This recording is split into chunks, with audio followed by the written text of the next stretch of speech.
Jusqu'à 1h sur Europe 1. Sophie Peters.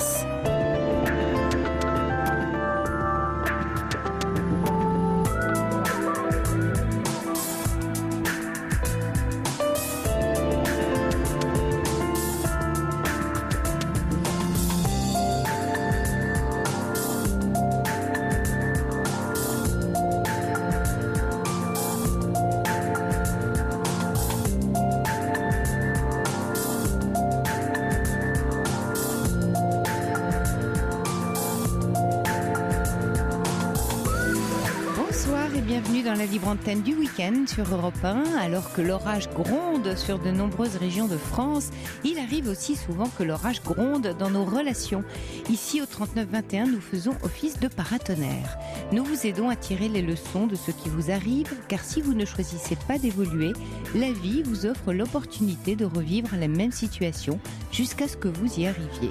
Combien de personnes se retrouvent à recréer le même schéma amoureux, relation après relation ?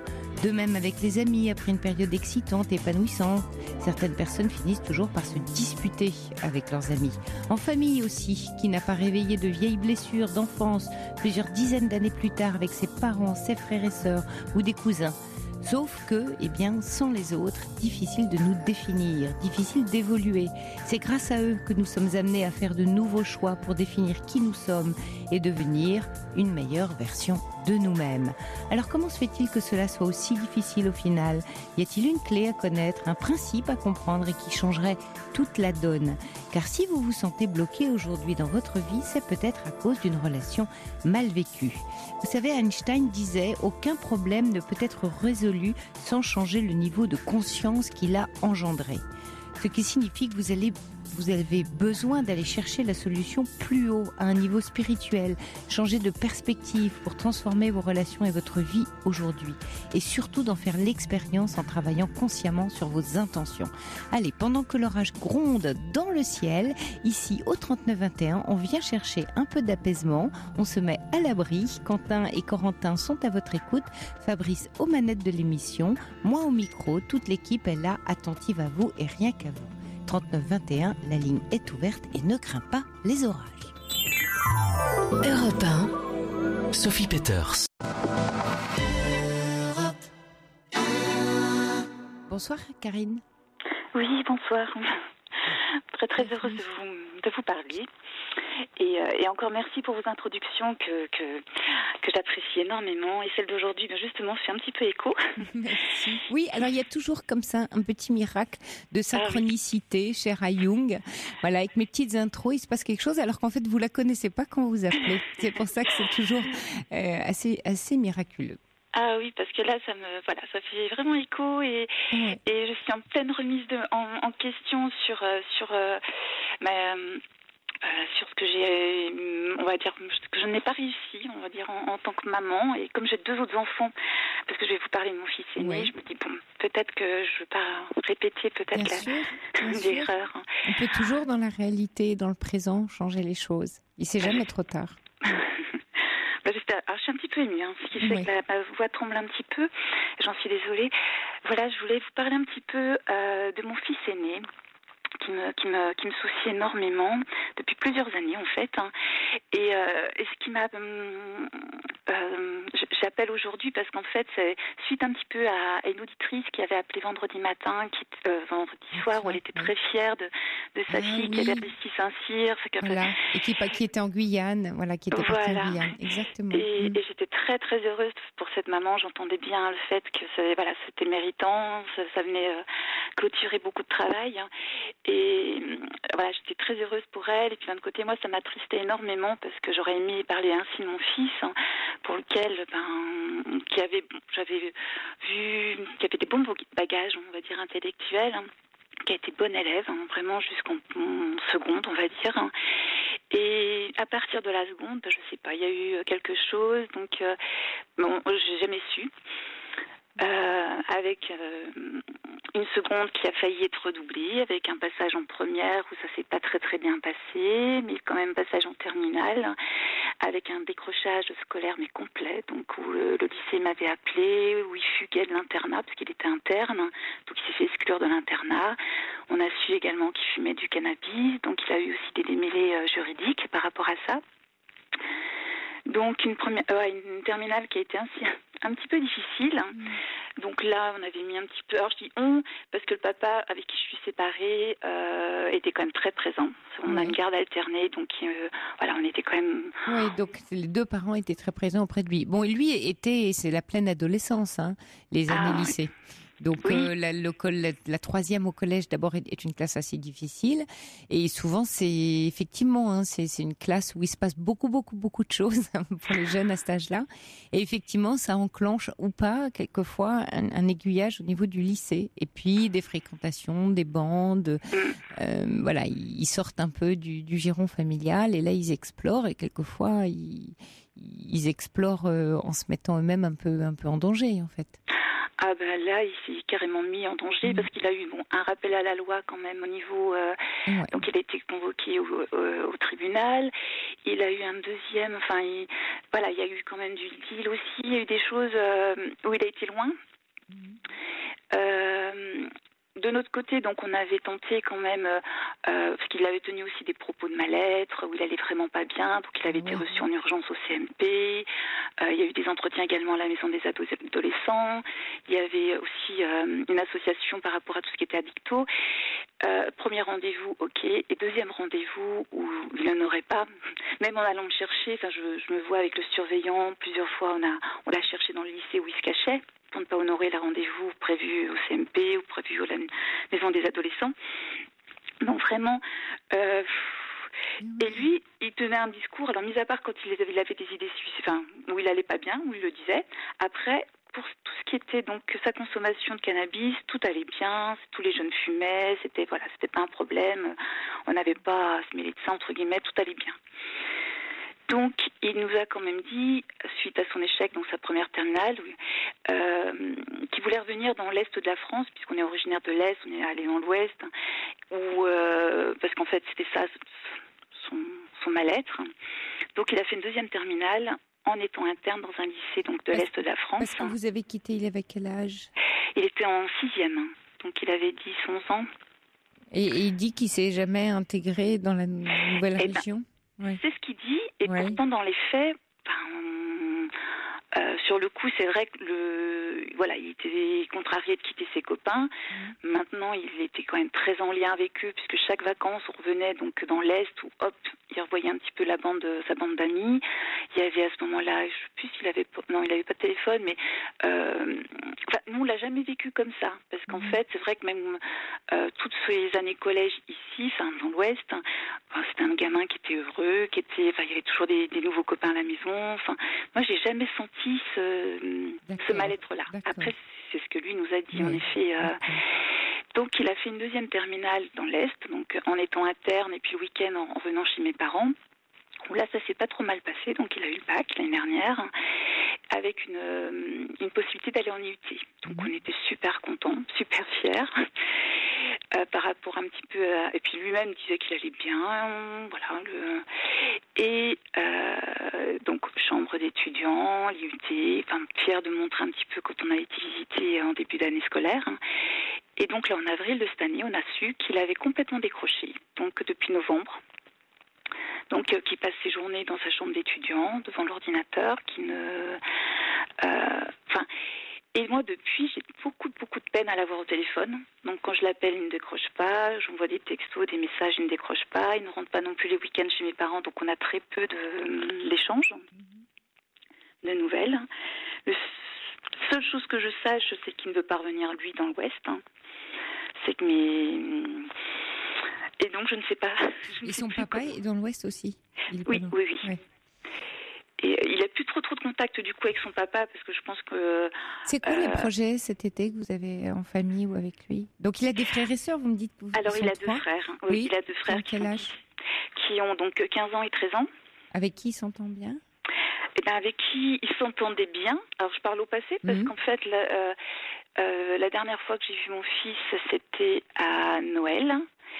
Ah non, je vous ai dit une bêtise. Non, c'était à Pâques. Parce que donc j'essaie de revenir un petit peu. Alors en plus, il y a eu des soucis de santé du côté de mes parents, donc ce qui fait que je reviens moins souvent que...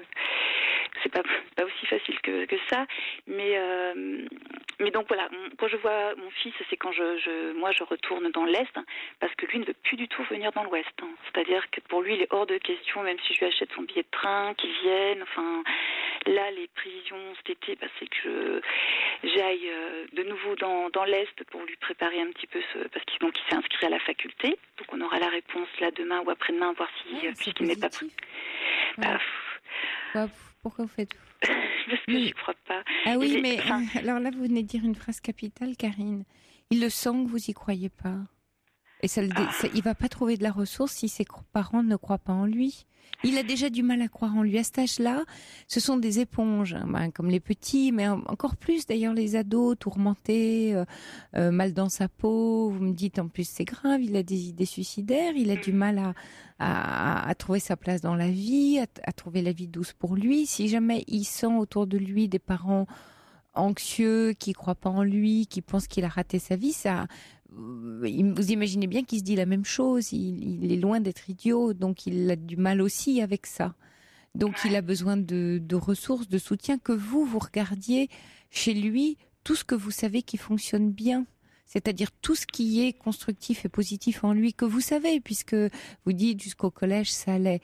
Il faut le reconnecter. D'ailleurs, c'était, vous dites, un enfant qui allait bien, assez heureux de vivre.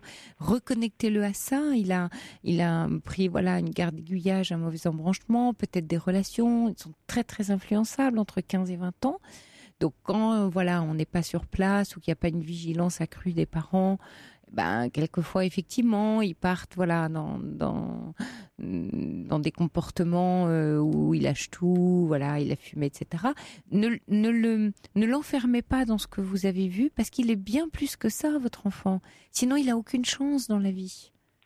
Pourtant, moi, j'essaie vraiment. Le problème, c'est qu'en fait, en plus, je l'ai très peu au téléphone, puisqu'il décroche rarement. Moi, j'ai envie de vous dire, allez le voir. Ouais. Imposez-vous. Karine, là, il s'agit de s'imposer et de lui dire cet été, alors je ne connais pas vos projets avec vos 2 autres fils, mais il faut l'inclure absolument dans la famille.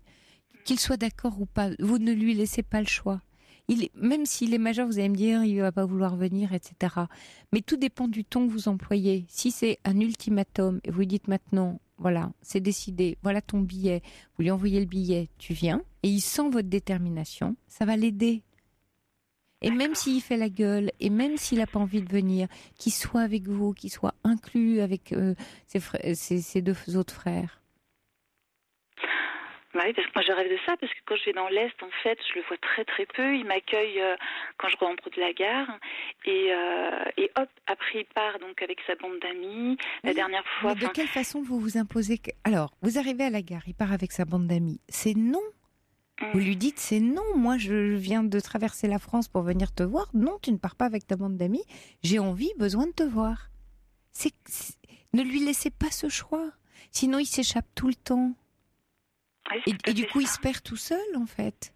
Et peut-être qu'il se raconte que, si ça se trouve, il dit à ses amis, tu sais, maman, elle s'en fout. Vous savez pas. Ils sont peut-être complètement abandonnés. Non, mais je veux pas vous faire peur. J'essaye de vous montrer presque l'absurdité, c'est que vous vous comportez avec lui comme en attendant quelque chose de lui. Il n'est pas capable. Quand je dis pas capable, c'est une histoire de capacité. Il n'a pas la capacité aujourd'hui, avec les années qu'il vient de traverser, de trouver de la force et de la ressource. Qu'est-ce qui se passe dans ces cas-là ? C'est comme les grands sportifs, comme tout individu. Il y a un coach. Il faut que vous soyez un peu le coach de votre fils, c'est-à-dire va falloir le tenir, lui créer un socle de sécurité, le soutenir, être là pour lui, être présente.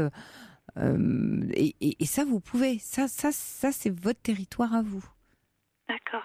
Moi, justement, j'hésitais parce que je me dis. lui, librement, il met de la distance. Et puis, je savais pas trop si, en effet, je forçais quand même les choses. Oui, ou si, au contraire, je respectais en me disant, bon, il a...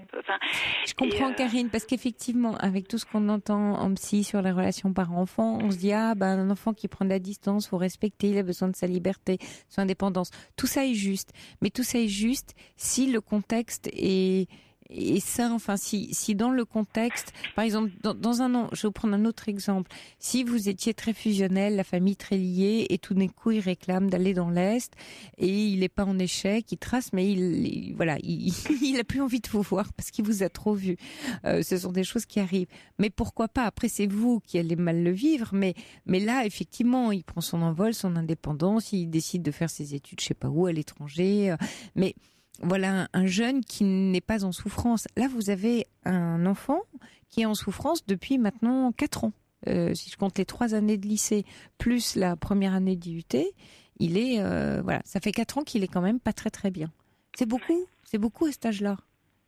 Bah oui, sauf que là, moi, quand j'essaie de lui en parler, parce que donc, quand on a été débarrassé de son logement, on y allait régulièrement comme ça, et c'est vrai que c'était très très sale, et moi je lui avais dit, mais Paul, ne me dis pas que tu vas bien, enfin moi, ton appartement reflète, plein de choses et moi j'étais prête à lui parce que donc j'avais fait voir par une kinésiologue également, on avait essayé de mettre des choses en place et tout. Et qu'est-ce qu'elle a dit, la kinésiologue?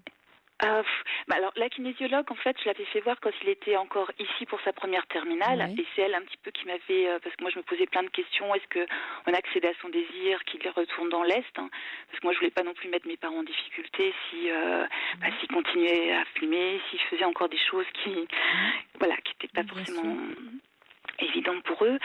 Je me posais énormément de questions à savoir est-ce qu'en effet on accédait à sa demande, est-ce que finalement non, on lui disait bon écoute, passe ton bac d'abord et après tu pourras être étudiant dans l'Est si tu l'as.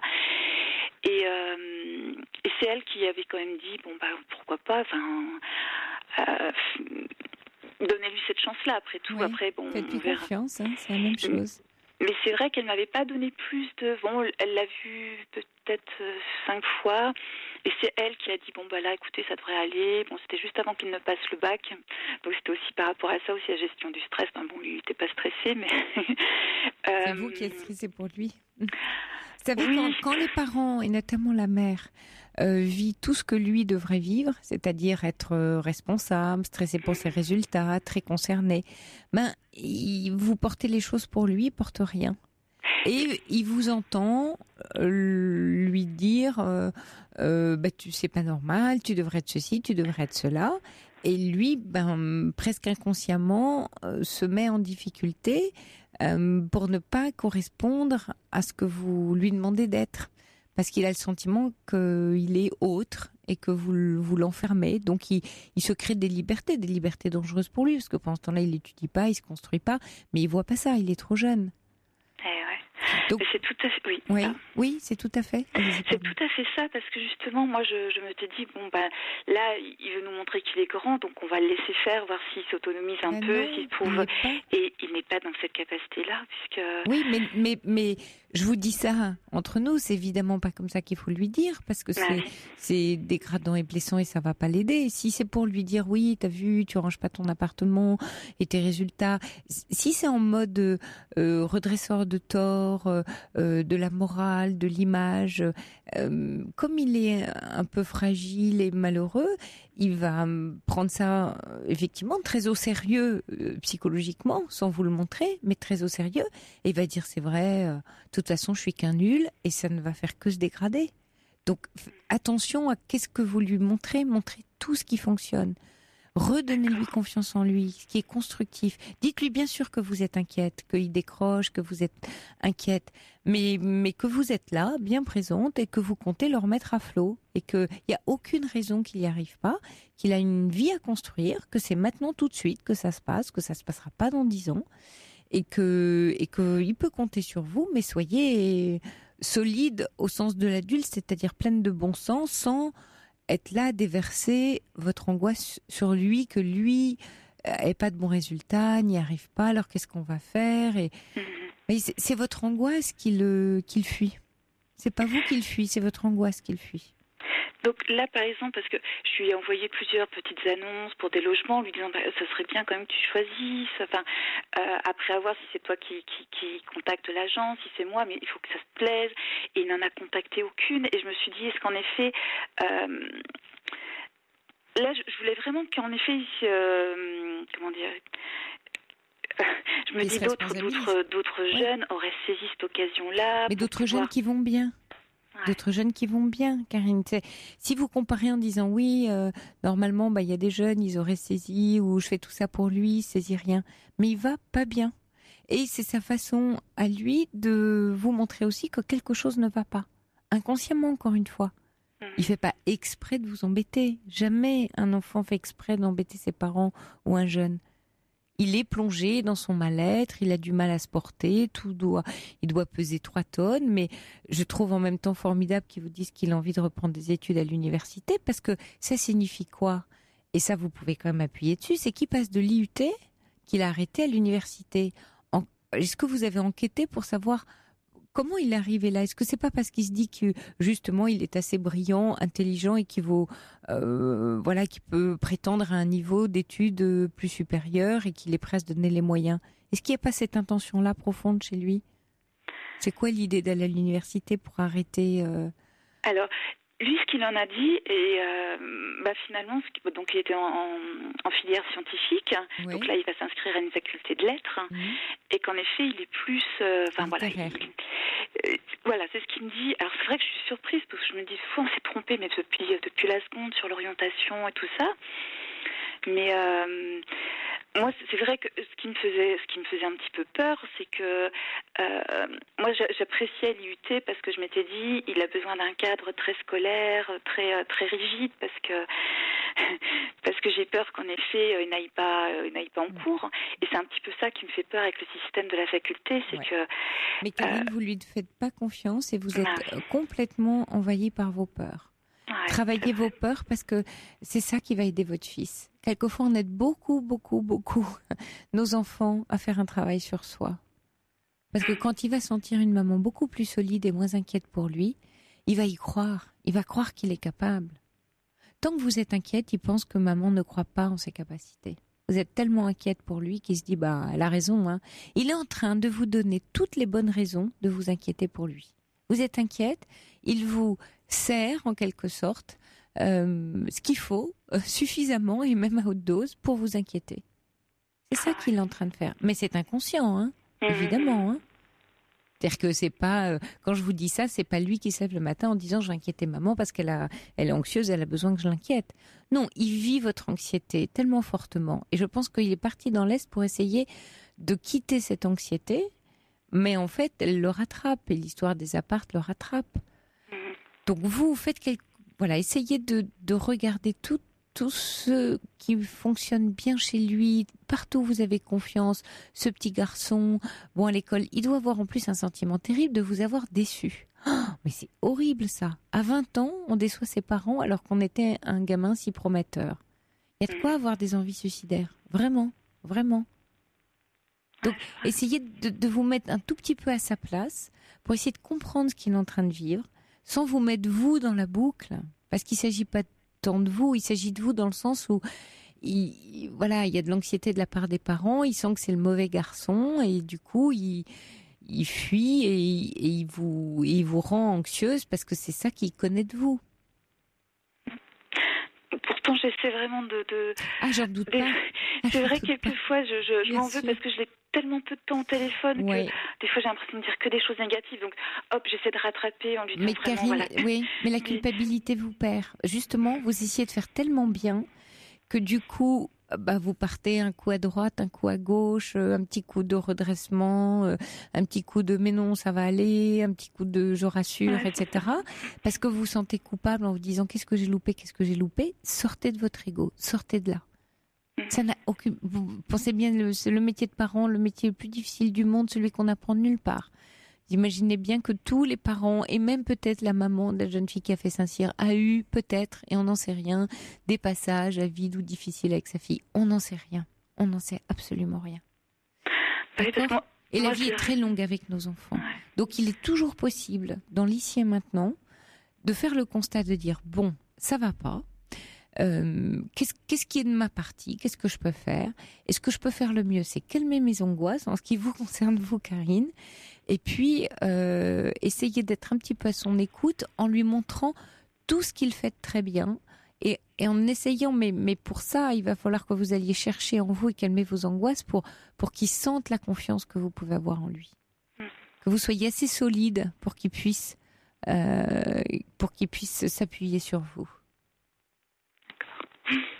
Oui, appartement, dit un auditeur, c'est l'occasion d'aller passer du temps avec lui et de l'encenser. Alors, je ne sais pas s'il faut l'encenser, mais en tout cas, il faut lui montrer tout ce qu'il a de formidable. Et sûrement qu'il y a tellement de choses qu'il a de formidable. Oui, non, mais là-dessus, c'est un gamin qui est adorable, dont je suis très fière. Mais c'est vrai que... il a besoin de l'entendre, mais de le sentir surtout, de le sentir. Je ne sais pas si cet été, il y a deux choses l'une. Soit vous laissez vos deux enfants pendant qu'ils sont avec leur papa, vous êtes que avec lui et vous passez vraiment du temps. Parce que à ces âges-là, ce qui compte, c'est le temps et la qualité du temps. Voilà. Plus le temps est de qualité et plus ça fonctionne. Alors oui, ils sont très pris, il a des amis, il a ces trucs, mais vous pouvez vous dire, mais j'en sais rien, toutes les semaines j'y vais, en fonction de ce qui est possible pour vous. Mais une vraie présence. Faut être là. Faut pas lâcher l'affaire, Karine. D'accord. Ouais. Et je suis persuadée que dans un an ou deux, vous me rappellerez pour me dire waouh, c'est super. J'espère. Oui, mais vous lâchez pas, vous êtes vraiment, là. Ouais. Oui, vous envoyez pas juste des messages en disant parce que votre croyance, c'est de vous dire oui, mais j'envoie des messages, mais tout en œuvre, il devrait quand même pouvoir le faire. Tout jeune de cet âge-là, il y en a bien qui font ça, ils y arrivent. Mais oui, certains y arrivent, et puis il y en a plein d'autres aussi dont on n'entend quelquefois pas parler, qui n'y arrivent pas non plus. Donc il y a d'abord aucune statistique là-dessus, chaque cas est unique, et il se trouve que là, il s'agit de votre fils et il s'agit de vous. Parce que c'est vrai que je me disais peut-être que souvent, quand j'en parle avec des amis, souvent on me dit, voilà, tu l'as trop, il est pas mature, parce qu'en effet, on a fait beaucoup de choses à sa place, donc il n'a pas appris à faire lui-même, donc là je suis à bride. Et c'est vrai que du coup, je ne sais même plus comment réagir. Oui, je comprends. Écoutez, alors, Karine, vous écoutez plus personne à l'extérieur. Vous vous branchez sur vous à l'intérieur, mais vraiment. Peut-être que vous lui avez trop mâché le travail et du coup il se prend pas en charge. Mais peut-être que si vous l'avez fait aussi, vous avez senti que c'est le besoin qu'il avait à l'époque. Donc on revient pas sur ce passé-là parce que ce qui a été fait, c'est ce que vous pensiez qu'il fallait faire et ce qui vous semblait juste.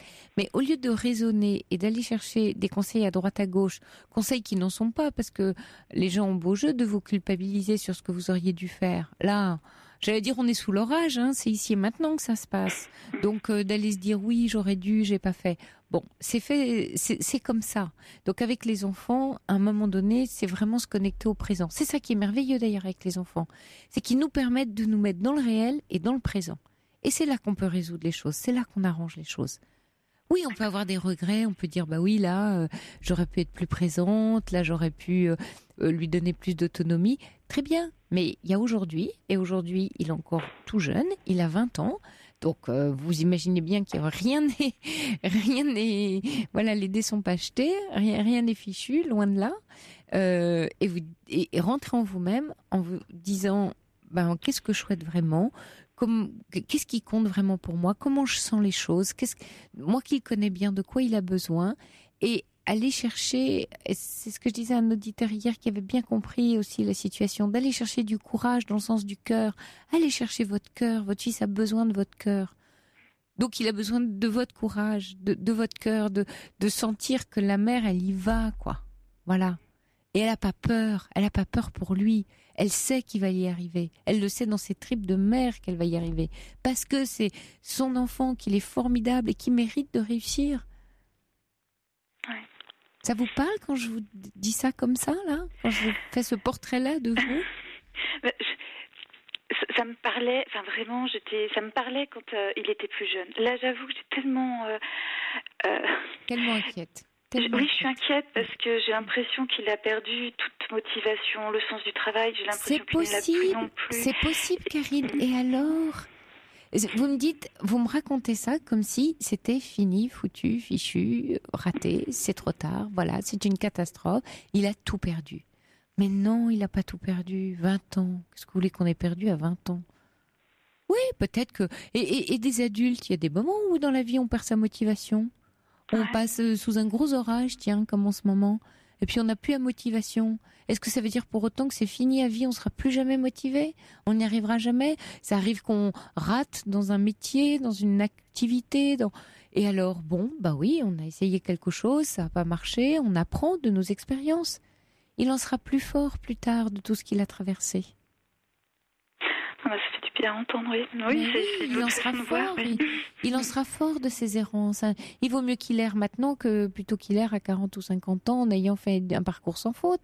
Vous en avez la crise du milieu de vie, là, où il y a des gens qui s'effondrent, ils ont toujours tout réussi. Alors au moindre grain de sable, il y a tout qui s'effondre. Voilà, il sera taillé pour la route, votre fils. Il n'a que 20 ans. Il y a Cathy qui dit « serait bien de ne plus vouloir que votre fils ne soit pas conforme et d'avoir confiance en lui. » Oui. C'est surtout aussi par rapport à sa dépendance au cannabis, parce que je pense que s'il n'avait pas ça, je serais peut-être plus confiante aussi. Là, mais il s'en défera le jour où ça n'aura plus aucun intérêt pour lui, parce qu'il pourra se prouver qu'il est capable et qu'il n'a plus besoin de fuir dans ce genre de substance. Aujourd'hui, ça l'aide, parce que ça l'aide à supporter la vie. C'est ça, les gens qui fument du cannabis. Ils pensent qu'ils vont être plus heureux comme ça.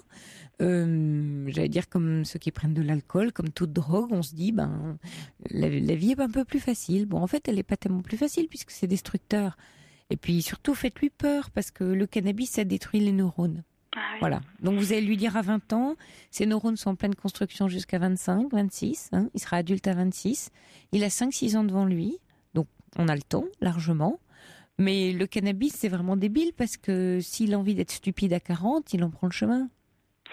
Mais faites-lui peur comme ça. Parlez-lui de lui. C'est pas moral ce que je suis en train de vous dire, c'est pas c'est bien ou c'est mal. Il a la responsabilité de sa vie. S'il fume trop de cannabis étant jeune, il aura des soucis plus tard. Voilà. Donc il prend ce chemin-là ou pas, c'est à lui de décider. Mais vous lui aurez donné de l'information. Les jeunes, il faut les informer et pas leur dire c'est pas bien, il faut pas le faire. Ça fonctionne pas, ça. De l'information, oui. Envoyez-lui des articles sur Internet, il y en a plein sur les dégâts sur le cerveau du cannabis. Ah oui, je lui ai déjà fait lire plein de choses et justement sa réponse, parce que tu te dis écoute, moi je vis les choses, si je suis mort à 20 ans, c'est pas grave, j'aurais vécu jusqu'au bout. Enfin, il me tient des propos en disant que je projette des choses qui peuvent être à long terme ou même à moyen terme. Pour lui, ça lui parle pas. Eh ben, demandez-lui pourquoi il a si peu d'intérêt dans la vie. Qu'est-ce qui fonde? Parlez avec lui, interrogez-le au lieu de tout prendre au premier degré, de vous angoisser. Dites-lui bon, tu serais prête donc à arrêter de vivre, ça t'intéresse pas? Bah tiens, t'es tout jeune, t'es en pleine puissance de tes moyens, il y a une vie qui t'attend et là déjà t'es en train de dire non, j'ai envie d'arrêter. Comment ça se fait? Qu'est-ce que tu as vécu pour avoir si vite envie d'arrêter? Voilà, parlez avec lui, prenez-lui pour un jeune garçon qui réfléchit, parce qu'il doit beaucoup, beaucoup réfléchir à la vie pour être aussi déprimé. Donc il a plein de questions en lui, commencez à discuter avec lui. Il y a Sabine qui dit « Mon père à 16 ans était ouvrier maçon, il a repris des études, il est devenu médecin. » Bonne chance à la maman, dit Sabine. Bah oui, c'est à vous qu'il faut souhaiter bonne chance. Il y a un autre auditeur qui dit « Soyez sûr que votre amour est plus fort sur tout. » Et puis il n'y a qu'un risque à prendre, et le risque qu'il a à prendre pour vous, c'est de croire en lui et de l'en convaincre. Ouais. Et pourtant, l'année dernière, quand il est entré en IUT, mais j'étais chez ROI, mais j'étais aussi... je croyais vraiment en lui, je lui avais dit vraiment que... de là où il en était, que je l'avais trouvé vraiment bien, que j'étais vraiment heureuse et pour lui, que j'étais fière de lui, que je croyais. Et c'est pour ça que pour moi, mais ça a été une claque phénoménale en avril, parce que jusqu'en avril, Ok, alors vous parlez de vous, Karine, tout le temps. Ça a été une claque pour moi phénoménale, vous venez de dire. Mais c'est pour lui la claque. Est-ce que vous avez essayé de comprendre pourquoi il a tout arrêté en avril ?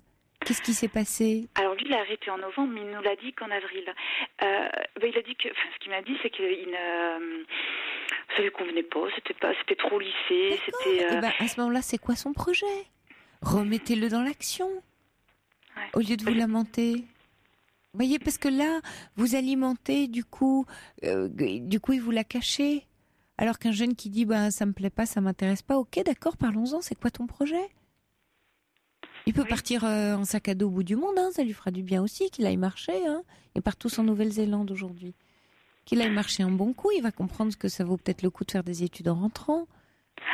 Parlez avec lui de ses projets.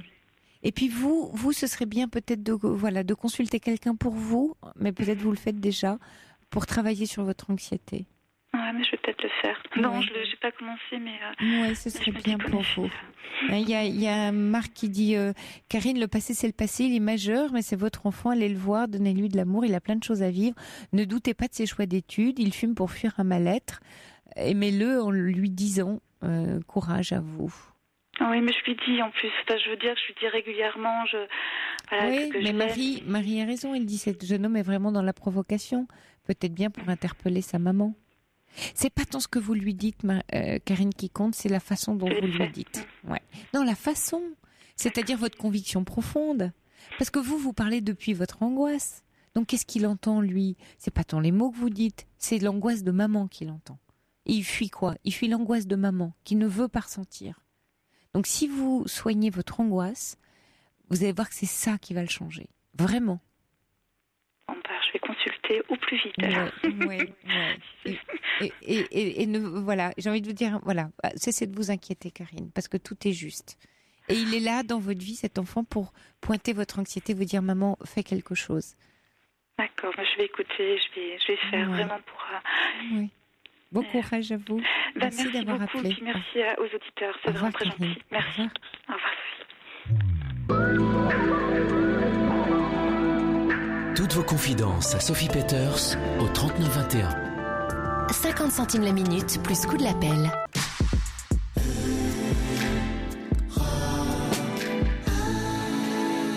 Pour vous, Karine, encore de messages. Allez voir votre fils. Il y a un auditeur. Rapprochez-vous, c'est indispensable.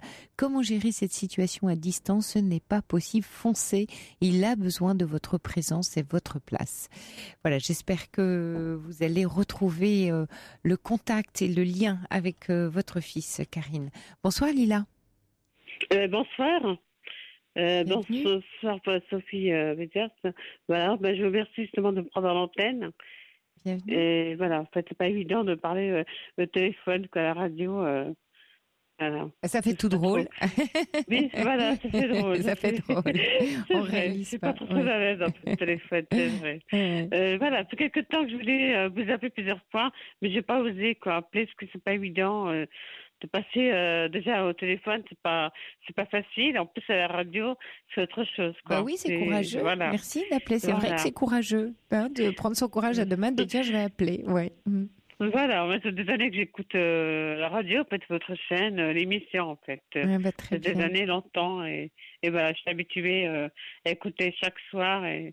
Merci, Lila. C'est devenu une habitude, Oui, mais du coup, vous avez décidé de passer le pas. Alors, qu'est-ce qui vous a fait passer Qu'est-ce qui vous a décidé ? C'est quoi l'intention En fait, la question, en fait, c'est pas évident. Ce que je raconte comme histoire, c'est pas facile à raconter. Ouais. En fait, le problème que j'ai, c'est que depuis des années qu'en fait, j'ai du mal à trouver ma place dans la vie en général, que ce soit la vie active ou des connaissances comme ça, c'est pas évident. C'est quoi ça se manifeste comment ? C'est quoi pour vous ? Qu'est-ce que vous observez ? Oui.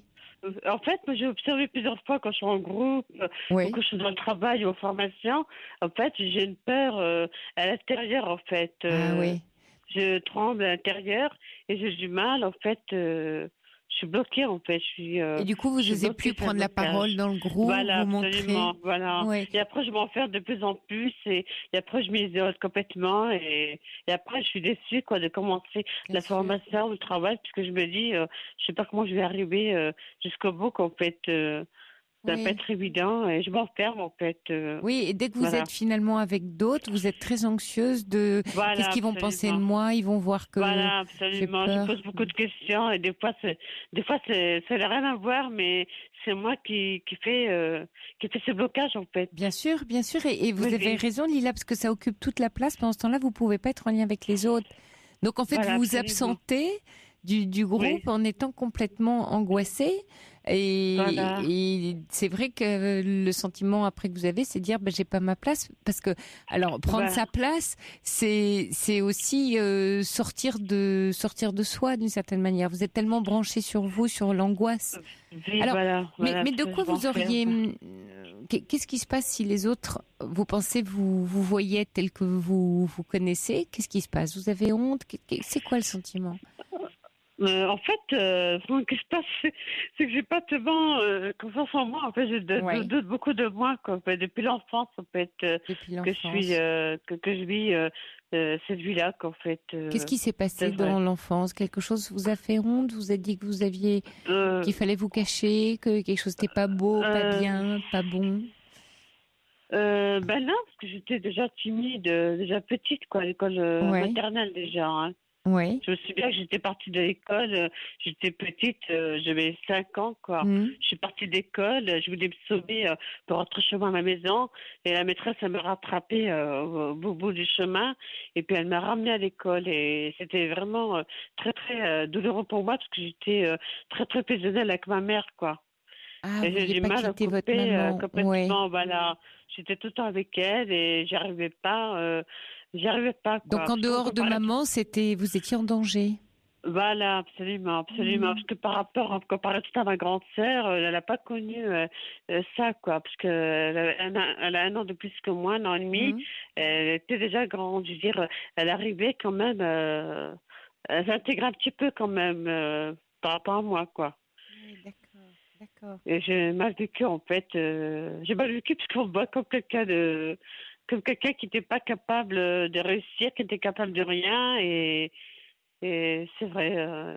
Et vous vous souvenez comment votre maman ou les adultes autour de vous ont accompagné là-dedans? Est-ce qu'on vous forçait du coup à dire que vous étiez ridicule, qu'il fallait quitter maman, ou comment on était avec vous? Est-ce que vous vous souvenez? Non, moi au contraire, on me disait quand j'étais petite, on me disait c'est bien d'aller à l'école, on m'a dit tu vas apprendre la langue française, puis la maîtresse elle est gentille avec toi, tout, faut pas avoir peur, tout, mais c'est moi qui n'arrivais pas.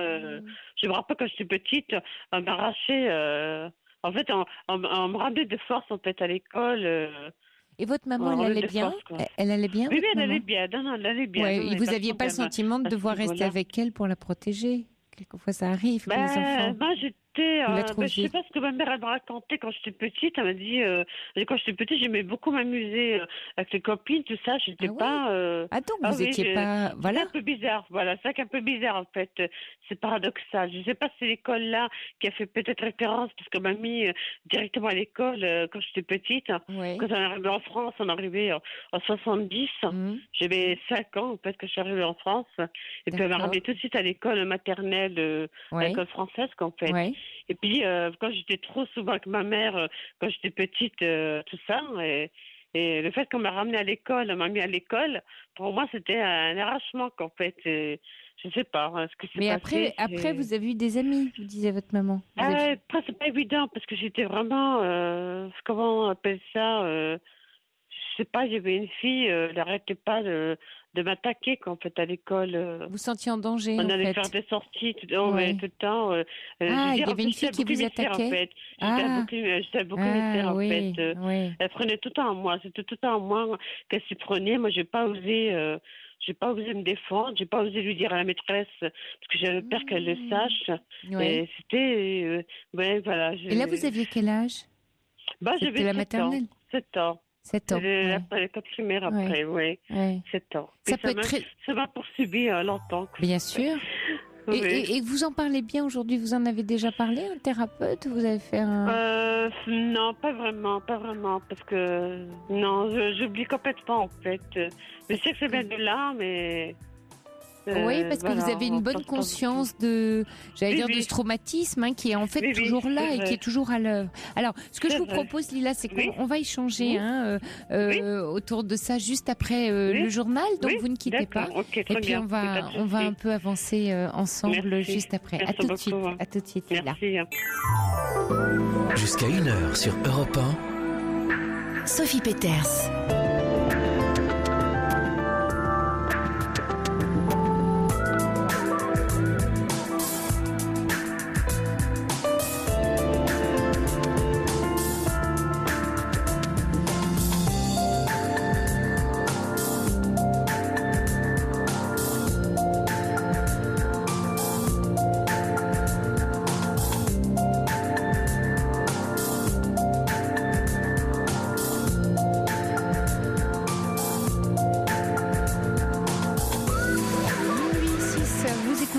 Et c'est la libre antenne qui se poursuit avec vous et en direct. Une libre antenne que je sais un peu perturbée pour certains d'entre vous. Il y a Monica qui nous écrit « Votre orage parisien a coupé l'émission de notre libre antenne en Auvergne ». Alors vraiment, toutes nos excuses. Je sais que vous êtes nombreux à ne plus nous entendre ce soir. On reçoit des alertes et nos équipes, évidemment, s'activent pour que l'émission, vous puissiez l'entendre. Alors, il y aura bien sûr le podcast toujours à disposition dès demain. En tout cas, pendant que cet orage gronde ici, nous faisons office de paratonnerre au 3921. Nous vous aidons à tirer les leçons de ce qui vous arrive, car si vous ne choisissez pas d'évoluer, la vie vous offre l'opportunité de revivre la même situation, orageuse souvent, malheureusement, jusqu'à ce que vous y arriviez. Aucun problème ne peut être résolu sans changer le niveau de conscience qu'il a engendré, dit Einstein.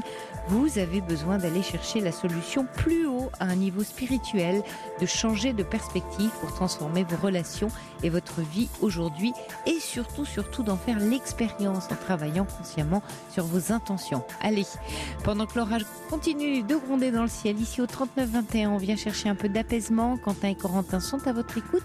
Fabrice aux manettes de l'émission, moi au micro. Toute l'équipe est là, attentive à vous et rien qu'à vous.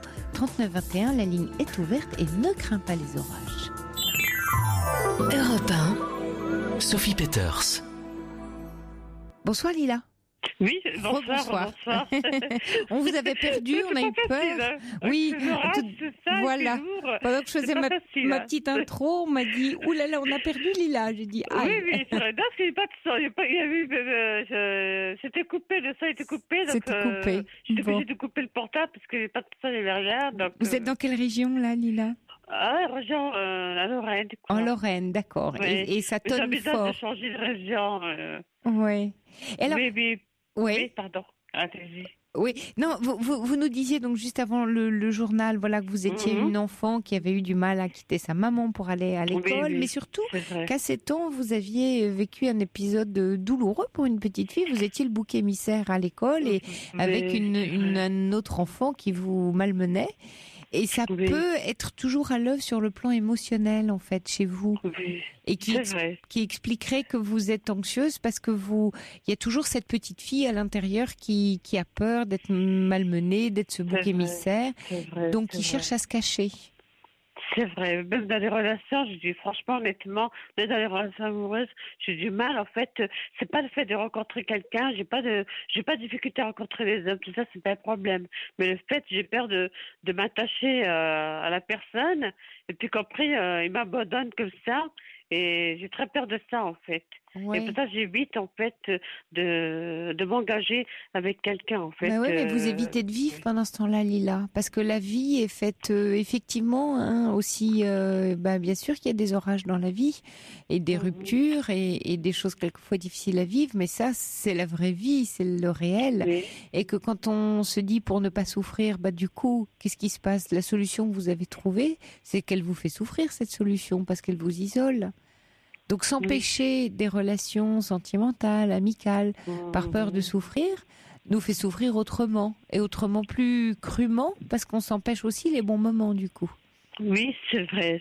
Non, mais quelque part, je peux pas m'interdire des relations. Je veux dire, si je rencontre quelqu'un, je donne ma chance, hein, mais je vais quand même progressivement, en fait. Je prends mes précautions, et voilà. Voilà. Mais je sens en même temps que vous parlez volontiers bien, donc qu'est-ce qui, ce serait plutôt votre place dans le groupe à travailler. Peut-être que vous pourriez, Lila, faire un peu de thérapie de groupe, ça vous aiderait. Parce que si c'est le groupe qui pose problème, essayez de trouver dans votre région un thérapeute qui fait du groupe. Et c'est très très aidant parce que ça rejoue toutes nos relations de société, nos relations de groupe, et ça va vous apprendre à...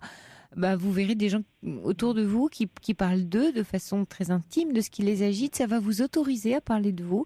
Vous allez trouver une sécurité dans ce groupe et ça va énormément vous aider après dans votre profession, dans votre vie amicale. Parce que là, en fait, j'ai des projets de déménager un peu de changer de région et j'entreprends, en fait, je peux décider de m'inscrire dans un théâtre pour faire du théâtre, en fait, pour enlever cette timidité qu'en fait, parce qu'on me dit souvent que je suis pas timide, je suis réservée, mais là, il y a un petit peu les deux quand même, parce que le fait que j'ai du mal à prendre la parole en groupe, tout ça, et... Oui, le théâtre, c'est une très bonne idée parce que dans le théâtre, on doit se montrer sur une scène tel qu'on est, et on est aidé parfois effectivement avec un texte. Mais vous pourriez aussi aller emmener la petite fille, elle, qui a été malmenée, votre petite fille intérieure, à faire un petit trajet en thérapie de groupe. Ce serait très aidant. Le théâtre, très bien aussi, mais faites les deux.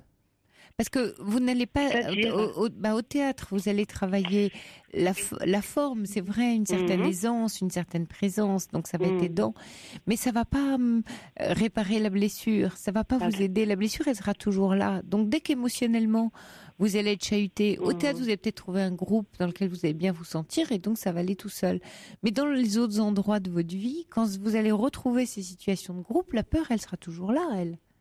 Ah, d'accord. Et qu'est-ce que je devrais faire alors? De faire un peu de thérapie de groupe. Ah, thérapie de groupe. Oui. Ah, oui, d'accord. Oui. Vous cherchez dans votre région sur Internet, tapez thérapie de groupe, regardez les thérapeutes qui font du groupe, il y en a beaucoup maintenant, et vous intégrez un groupe.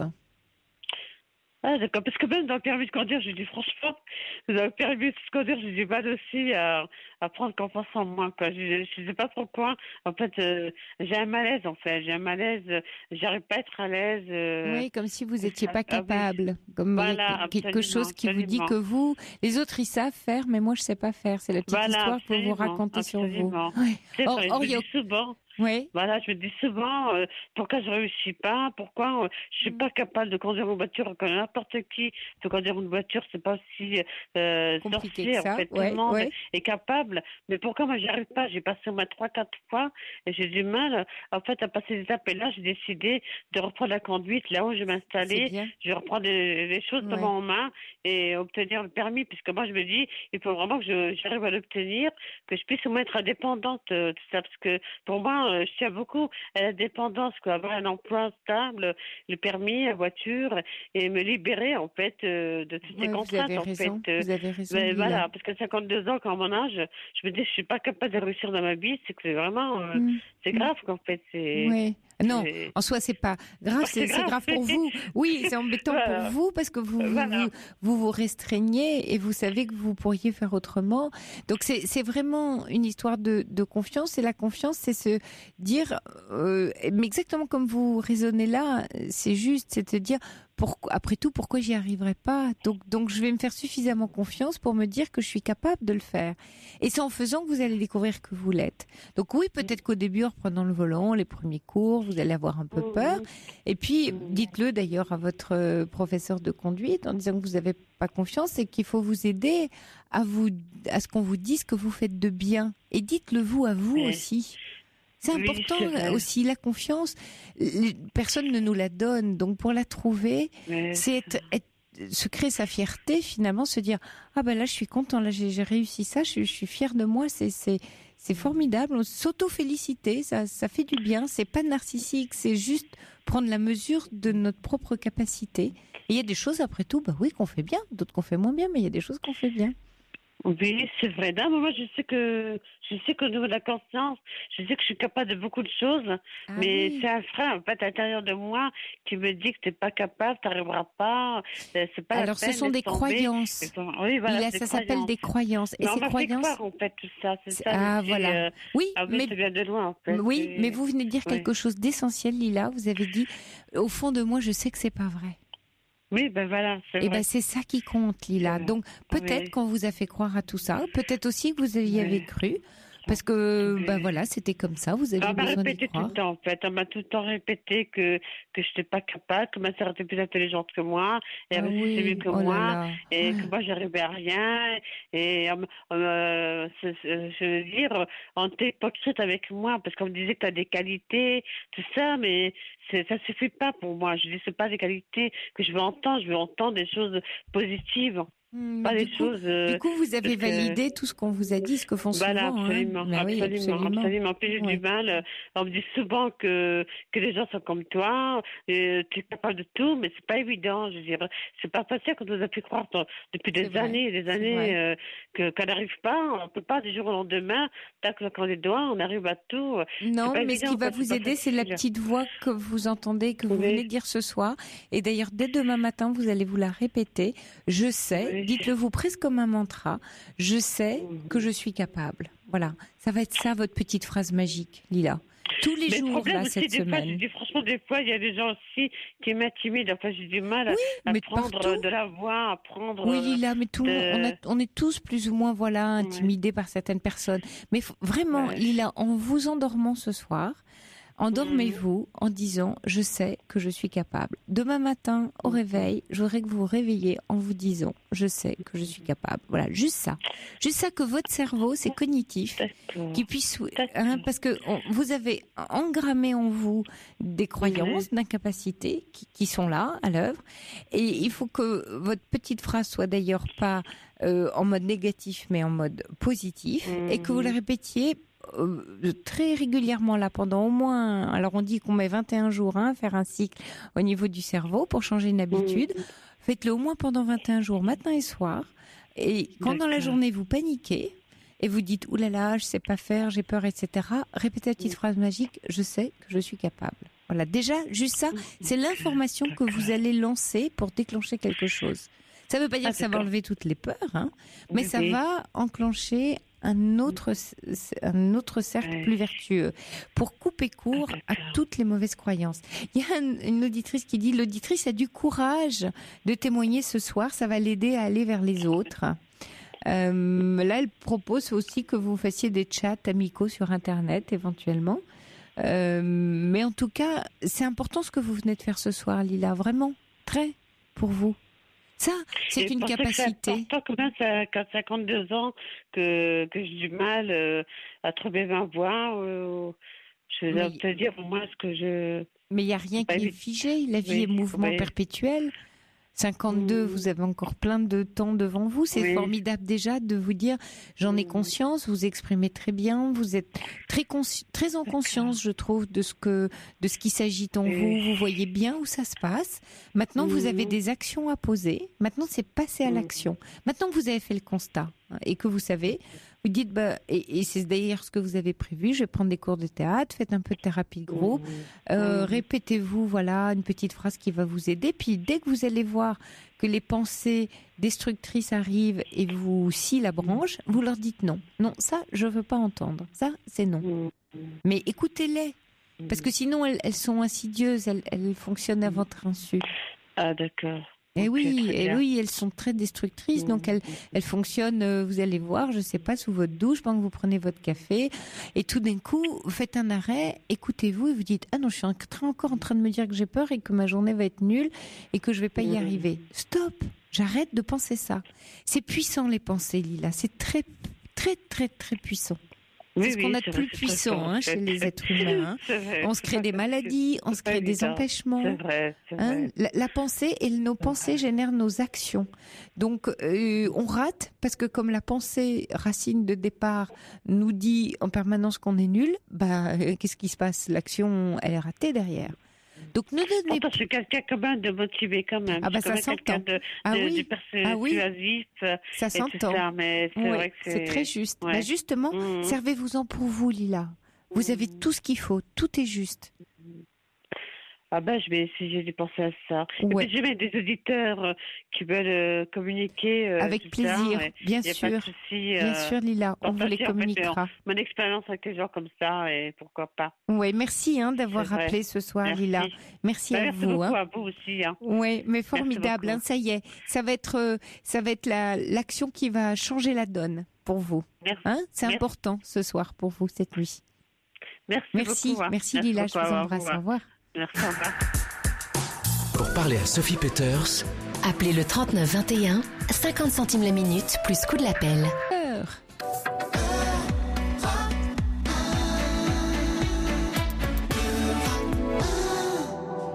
Et Lila, message pour vous de Marie qui dit « Allez Lila, en route pour une nouvelle vie et surtout donnez-nous de vos nouvelles. Dans 3 mois, cela nous boostera, nous aussi. » Et Pierrette qui vous dit « Lila, bonne idée, le théâtre, cela m'a beaucoup aidé. » Allez, bonne chance à vous Lila. Effectivement, on attend de vos nouvelles dans 3 mois.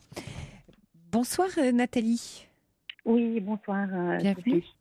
Merci, c'est gentil de prendre mon témoignage, un peu délicat toutefois de passer à l'antenne.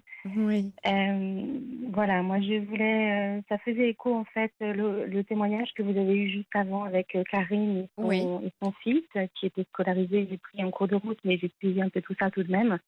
Et vous parliez de quelque chose qui me semble important, qui était la confiance que l'on devait conserver vis-à-vis de nos enfants. Et je suis un peu dans une situation délicate en ce moment. J'ai moi aussi 3 enfants, dont un garçon qui a 19 ans, donc qui est très jeune aussi, et qui est déscolarisé depuis plus d'1 an maintenant, et qui n'a pas de projet. En tout cas, quand on essaye d'en parler avec lui un petit peu sérieusement, il n'y a rien qui se dégage, et qui a réussi à avoir son bac l'année dernière. Et depuis, oui, c'est bien. Il a effectivement réussi à avoir son baccalauréat. Mais il s'est abordé. Il me disait, je m'accorde une année sabbatique pendant laquelle je profiterai de passer mon permis, je ferai des petits boulots à droite et à gauche. Enfin, son projet était celui-là. Et en termes d'année sabbatique, ça a vraiment été une année où il ne s'est rien passé. Donc, c'est-à-dire, il n'a pas passé son permis ? Alors, il n'a pas passé son permis, ni même son code pour commencer par là. Il était inscrit en fac, il n'y a pas mis les pieds, et il passe ses journées entières à la maison, à se réveiller tard, à regarder des films et à jouer à des jeux comme le font beaucoup ces jeunes à cet âge-là. Et il y a aussi un souci avec une addiction, avec effectivement un peu de cannabis, voilà, dont vous parliez tout à l'heure. Et tout ça devient, en tout cas pour moi, était devenu, et pour son frère et sa sœur, difficile à vivre, parce que c'est un jeune qui ne veut rien faire, qui en tout cas n'a pas de projet, n'en parle pas. Et chaque communication qu'on peut avoir était basée sur des échanges conflictuelle, où je lui reprochais de ne pas participer à quelques tâches ménagères, des choses un peu des détails, mais plutôt que d'essayer de creuser avec lui ce qu'il voudrait faire plus tard, on arrive difficilement à en parler. Et donc, j'ai pris une décision un peu brutale mardi de cette semaine, où je suis rentrée du travail en lui disant, je te laisse 1 heure, tu fais tes affaires et tu pars de la maison. Ça devient difficile pour tout le monde. Je ne sais plus quoi faire avec toi. J'espère que tu comprendras que je te demande de partir 1 semaine. En fait, je lui ai donné un délai d'1 semaine en lui disant tu reviendras à la maison que lorsque tu auras un projet professionnel ou des recherches que tu auras essayé de mettre en place, ou mieux un contrat de travail. On peut trouver des petits emplois saisonniers. Et il est donc parti. Je savais qu'il n'était pas, comme on pourrait le dire, à la rue, puisqu'il a un papa qui habite assez proche de chez nous, puisque je suis séparée de papa depuis de nombreuses années maintenant. Effectivement, il est allé dormir chez un ami pendant 2 jours, et j'ai su hier qu'il était maintenant chez son père. Donc je suis rassurée de ce côté. Je sais qu'il n'est pas dehors, aéré, etc. Il est parti en déménageant quasiment toute sa chambre. Et en me disant, mais tu sais, si je pars, je ne reviendrai pas. Ou en tout cas, donc voilà, aujourd'hui, j'ai pas eu d'échange avec mon fils depuis mardi. Je pense le faire assez prochainement parce que, bien sûr, ça me manque de savoir comment il va aussi. Et ce que je voudrais surtout savoir aujourd'hui, c'est comment faire pour restaurer cette confiance. Je lui ai dit cette phrase avant qu'il me parte, mais je n'ai plus confiance en toi. Tu me dis que tu vas rechercher du travail à la rentrée, mais je ne te prends pas. Aujourd'hui, je te mets dehors. Voilà, un peu où j'en suis. Et j'ai un peu du mal à savoir comment on va pouvoir se retrouver. Est-ce que les choses vont repartir sur le même état d'esprit? Et son papa, vous avez échangé, je ne sais pas si quel lien vous avez avec son père, ouais. Vous êtes deux dans cette histoire. Oui, ouais. Un peu. On communique pas toujours facilement, mais on est là, pas oui. en conflit. Oui. On a un peu communiqué aujourd'hui, où il m'a dit, écoute, il est là, on va discuter, on va profiter de cet instant, lui et moi, pour se retrouver, puisqu'il s'était mis en retrait de son papa depuis plusieurs mois. Il avait décidé de ne plus le voir. Donc, il avait décidé de plus voir son père. Vous savez pourquoi? Non. Oui. Pour des choses un peu, des reproches qui lui sont faits régulièrement. Je pense qu'il en avait assez d'assister peut-être à des repas de famille où on pouvait lui reprocher justement de ne pas se bouger depuis un an. On aurait passé tous un peu la même chose. Oui, c'est un cercle vicieux en fait, Nathalie. Ben oui, c'est un cercle vicieux parce que du coup, il n'a pas, vous n'avez pas confiance en lui, mais lui non plus n'a pas confiance en lui. Donc c'est vraiment un cercle non seulement vicieux mais très destructeur pour les liens et pour lui-même, parce qu'il n'y a rien qui va lui permettre de sortir de ça, puisque moins vous avez confiance en lui, moins il a confiance en lui, moins il a confiance en lui, moins vous avez confiance en lui, et ainsi de suite. Oui. Ouais. Vous dites qu'il a passé son bac. À quoi il est réactif dans le sens quand vous dialoguez avec lui, pas tant sur l'aspect projet, mais qu'est-ce qu'il figure de la vie, quelles sont ses idées sur la vie, sur la vie adulte? Il est beaucoup dans la provocation et dans la dérision quand on essaye d'échanger avec lui. Parce qu'il a peur. Et il n'y a rien de vraiment concret. Je ne veux pas passer ma vie dans un bureau. Il va comparer le métier de sa maman simplement en disant moi je ne passerai pas ma vie dans un bureau, je ne serai pas dans une voiture. Il a fait une formation commerciale où il pourrait être orienté vers un métier de commercial terrain par exemple. Il n'en veut pas non plus. Donc là il compare en disant mais je ne veux pas m'embêter avec tout ça. Moi à 40 ans j'arrête de travailler, je vais me trouver un emploi et je ferai fructifier mon argent. Mais il ne sait pas de quelle façon. En gros, j'ai envie de gagner l'argent sans trop me fatiguer. Ça va être difficile. Voilà. Ça va être difficile. Gagner de l'argent sans travailler, c'est un peu compliqué. Mais ça, vous lui mettez les points sur les i là-dessus? Ouais. Oui, moi, ça me fait sourire quand il parle comme ça. Donc parce qu'il le dit aussi en me parlant très peu sérieusement. Donc c'est difficile d'échanger avec un jeune qui est dans la provocation et dans la dérision. Je comprends, Nathalie, mais plus vous allez être sérieuse. Et grave, parce que c'est grave ce qu'il dit.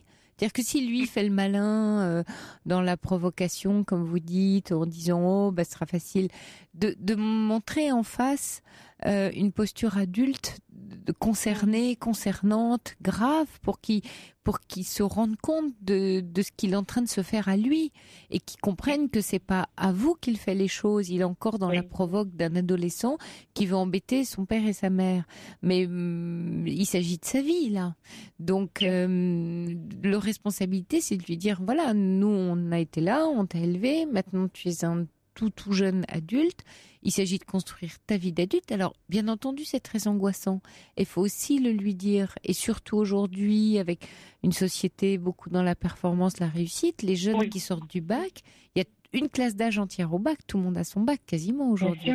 Donc, ils arrivent tous après, au niveau des études supérieures, complètement angoissés, paniqués. Depuis la classe de 3e, voire de seconde, on leur a demandé leur projet professionnel.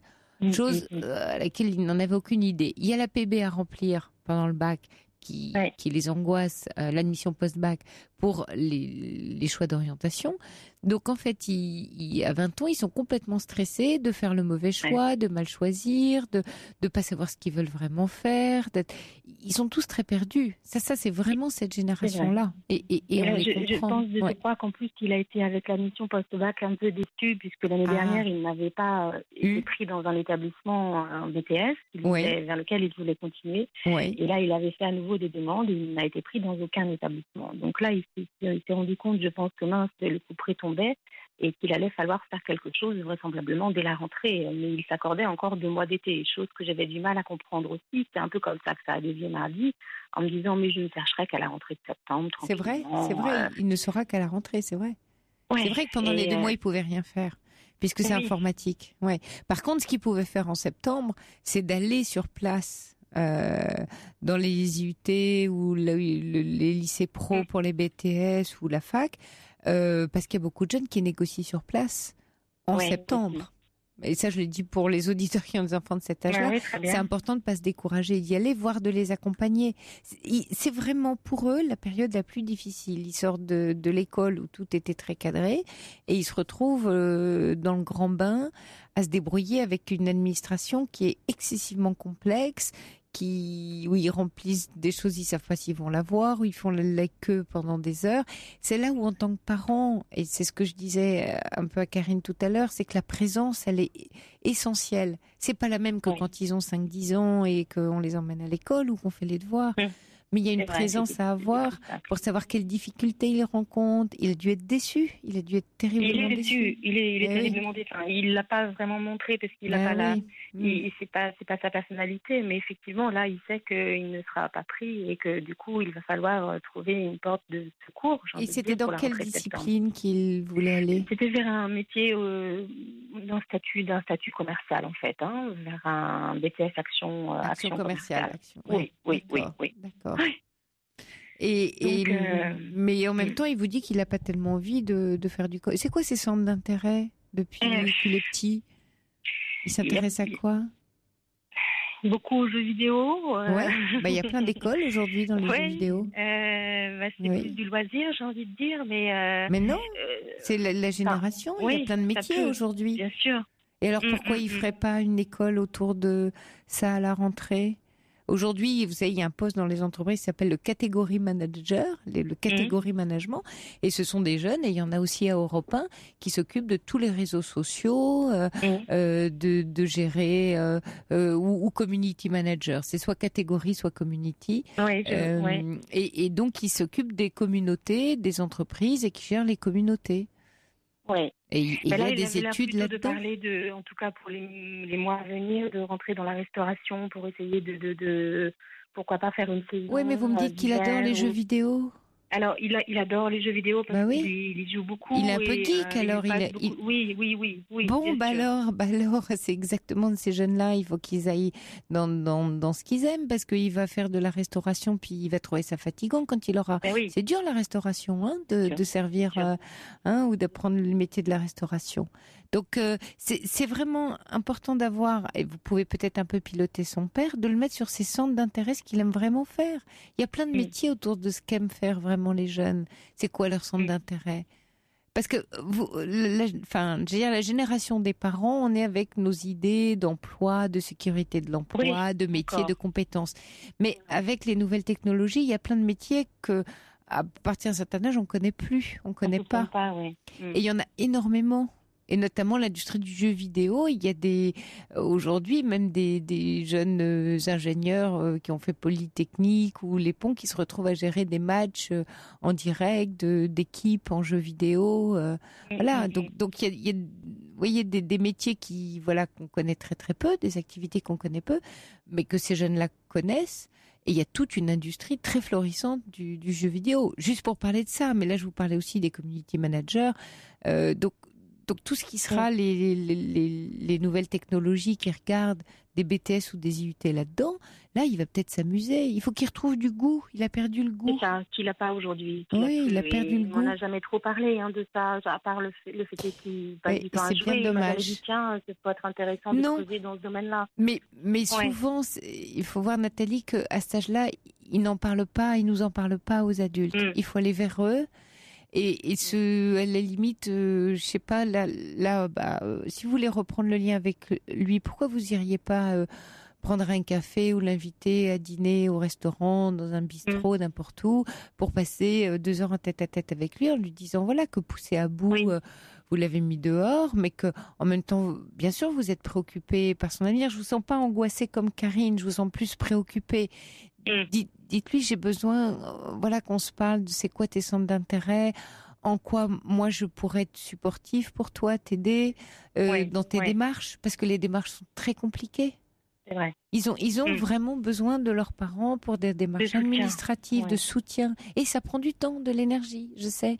On se dit à 20 ans, on se dit, ça y est, ils savent faire. C'est plus comme quand ils avaient 10 ans qu'il fallait préparer les sorties à l'école et les goûters. Non, parce qu'à 20 ans, ils ont d'autres besoins. Et quelquefois, ça prend plus d'énergie. À moi d'avoir la capacité aussi de pouvoir l'accompagner dans ce sens. Mais je pense que si on est de bonne volonté, on doit pouvoir y arriver. C'est juste être là présent au rendez-vous. Tu as besoin de faire des photocopies. Ça peut être aussi simple que ça, mais ça va le motiver. Le problème à cet âge-là, c'est de faire tout seul. Ils sortent du bac et on leur dit, allez, trouve-toi, alors j'en sais rien, un appart, une formation, on va t'inscrire à la fac. Et ils doivent tout d'un coup tout faire tout seul, alors que finalement, on faisait un peu tout pour eux. Donc, c'est comme si on leur disait, allez, vas-y, nage, quoi. Mais on en vient d'enlever les brassards. C'est à peu près ça sur le plan psychologique. Donc, ils se réfugient, ils fuient. Parce que fumer des joints, regarder devant des jeux vidéo, pendant ce temps-là, la vie passe et on la sent moins. Et ça évite de se poser des questions que les parents passent leur temps à nous poser. Ok. Alors, c'est vrai que c'est pas un exemple pour les deux. Comment ils réagissent, son frère et sa sœur? Pas trop bien. Ah oui. Qu'est-ce qu'ils disent? Ils se chamaillent souvent, ça crie beaucoup. Il y a beaucoup de conflits à la maison entre les frères et sœurs. Donc, ils comprennent pas sa situation, ils comprennent pas qu'il bouge pas non plus. Donc, quand il y a des conflits, il lui reproche, il oui, c'est des reproches aussi. Ça peut être des discours très, très... des reproches, essentiellement. Oui, non, ça se passe moyennement bien. Donc... Et les deux autres à l'école, ça se passe bien? Enfin, ils sont au lycée, au collège? Alors, sa sœur aînée a terminé effectivement cette année sa scolarité, malheureusement qu'elle repassera sans doute en candidat libre l'année prochaine, d'un BTS qu'elle n'a pas eu, mais elle est allée jusqu'au passage du diplôme. Et le plus jeune, lui, redoublait sa seconde. Donc, on ne peut pas dire que de l'un ou l'autre des côtés, effectivement, ils puissent être des exemples vis-à-vis de ces jeunes-là. Donc, souvent, c'est des reproches qui se font entre eux. Oui, mais toi, regarde ce que tu as fait, et toi, tu viens de redoubler, tu n'as rien à me dire. Enfin, voilà, c'est des choses comme ça. Donc, la communication est comme ça. D'accord. Et est-ce que, Nathalie, il y a quelque chose dans votre histoire à vous, dans l'histoire du père, dans l'histoire de la famille, qui sonne comme un échec, comme une mise en échec? Qu'est-ce qui fait que ces trois enfants se racontent un peu ça et se mettent eux-mêmes en échec? Quels sont les indices que vous pourriez avoir dans votre histoire, l'histoire de la famille? Qu'est-ce qu'il y a? J'ai peut-être vécu au même moment, moi aussi, des échecs entre guillemets professionnels. Il y a 3 ans, j'ai été licenciée dans le licenciement économique et du coup, j'ai voulu me reconvertir dans un domaine du social. Et je ne suis pas allée au terme de ma formation. J'ai arrêté au bout d'1 an en me rendant compte que la sensibilité où je ne pourrais pas faire ce métier difficile, qui était celui d'accompagner des jeunes en difficulté ou un public adulte handicapé. Et j'ai décidé de mettre un terme à la formation et de repartir vers une recherche d'emploi qui était la mienne avant d'être licenciée, quoi. Donc, je pense qu'ils ont aussi vécu cette période de questionnement et d'échec, puisque moi, je prends ça comme un échec aussi. Comme un échec ou le constat de dire finalement, c'est pas pour moi? Les deux. Oui, mais c'est pas un échec, ça, Nathalie. Les deux. L'échec, c'est pas parce qu'on a décidé de faire quelque chose et qu'en chemin, on se dit non, en fait, c'est pas le mien.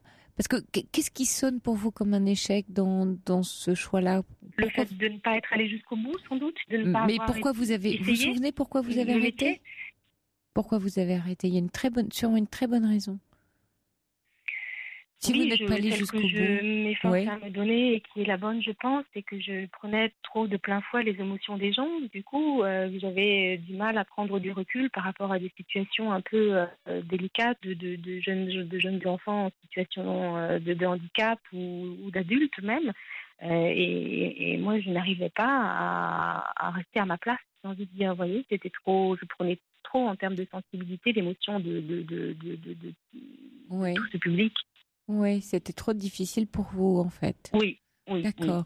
Et j'ai envie de vous dire, et pourquoi pas? C'est-à-dire, en quoi c'est un échec? C'est-à-dire, c'est pas vous dans le sens... Parce que vous dites, je prenais trop de points faibles. C'est ce que j'entends aussi, c'est de dire, en fait, c'était pas ma place parce que c'est pas là où j'aurais été au mieux de qui je suis. Qu'est-ce qui motivait le fait d'aller là? Justement, ça motivait parce que ça faisait l'intérêt était pour moi d'être, comment dire, utile, voilà, de me sentir utile dans une activité professionnelle. D'accord. Et vous aviez choisi d'accord. Et vous aviez choisi celle-là en vous disant c'est là où je serai le plus utile. Oui. Il y a plein d'endroits où vous pouvez être utile, Nathalie, pas que sur le handicap ou des gens qui vont mal. Sans doute. Il y a plein de métiers. Parce que là, j'ai retrouvé une activité qui me plaît moyennement, qui me sert juste à... Voilà, qui est une activité qui ressemble à celle que je faisais auparavant, mais qui me convient que peu, en fait. Donc, je me dis que j'ai encore de nombreuses années à travailler et je ne me vois pas continuer vers quelque chose qui ne me plaît pas chaque matin en allant souvent avec une envie d'y aller, quoi. Oui, et puis j'ai le sentiment que cette histoire d'il y a 3 ans a été plus traumatisante que vous ne vous l'avouez pour vous. Je pense. Ouais. Et il est fort probable, parce que je cherchais un lien entre vos 3 enfants par rapport à ça, parce que le tableau a l'air d'être plus global.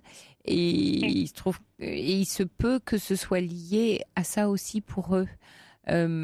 Parce que c'est comme ça, hein, ils sont un peu des éponges et qu'ils prennent, même sans qu'on sache, hein, très inconsciemment, on est reliés dans une famille.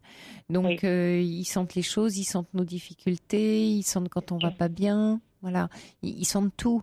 Ils sentent quand on n'a plus confiance en nous. Ils sentent alors.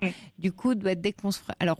Évidemment, ça ne veut pas dire qu'on peut aller tout le temps bien, mais les moments où on traverse des fragilités ou des vulnérabilités, il faut parler avec eux et leur dire, en leur montrant que... C'est là que c'est difficile, puisque dans ces moments-là, j'ai plutôt tendance à me renfermer. Mais eux le voient, hein, ils le voient. Donc, me renfermer, à n'avoir plus tellement de goût à grand-chose... à être un peu inactive, à ne pas être dans l'action. Voilà. Oui, donc vous avez un peu passé des épisodes un peu dépressifs, quoi. Ouais. Oui, quand même. Et vous avez été voir quelqu'un, en parler, essayer d'élaborer autour de ce projet, parce que ça me semble vraiment important pour vous. J'ai essayé, mais par exemple, j'ai pas réussi à rencontrer la bonne personne. Je pense que je me suis laissée attraper par la vie, qui fait que j'ai jamais pris le temps d'appeler quelqu'un, de me renseigner sur un professionnel qui pourrait effectivement m'aider, à qui je pourrais en parler. Et j'ai pas vraiment maintenu ça. J'ai dû aller à 2 entretiens avec un psychologue, 2 ou 3 là, ces dernières années, mais c'est pas aller plus loin parce que je laissais tomber par la suite. Voilà, donc il y a peut-être un travail à faire effectivement de ce côté-là, si c'est possible. C'est surtout pour vous, c'est pas rester vous, parce que finalement vous vous retrouvez, ça peut-être vous choquer ce que je vous dis, mais presque comme votre fils en fait, bizarrement aujourd'hui. Presque comme votre fils, dans cette même situation un peu... Enfin, moi, je dis un peu de désespoir envers la vie, envers de ce que vous pouvez attendre de la vie, envers des projets que vous avez eus qui n'ont pas été réalisés, très déçus peut-être par vous, et ça c'est horrible, déçus de façon générale, comme si la vie était décevante, et peut-être que ce fils avec lequel vous êtes peut-être finalement très très proche, c'est peut-être très orageux avec lui, parce que c'est votre aîné, lui ? Non, c'est celui du milieu. Celui du milieu, ouais. Qui sont des grands sensibles, hein, ceux du milieu. Ils prennent tout, hein. Ils captent tout. J'ai souvent entendu dire que c'était pas une place évidente. Non, c'est la place la plus difficile dans une fratrie. Et peut-être qu'il a une extrême sensibilité et que lui aussi prend tout ça. Et comme il n'y a pas de mots, il n'y a pas de dialogue, vous avez peu parlé de vous.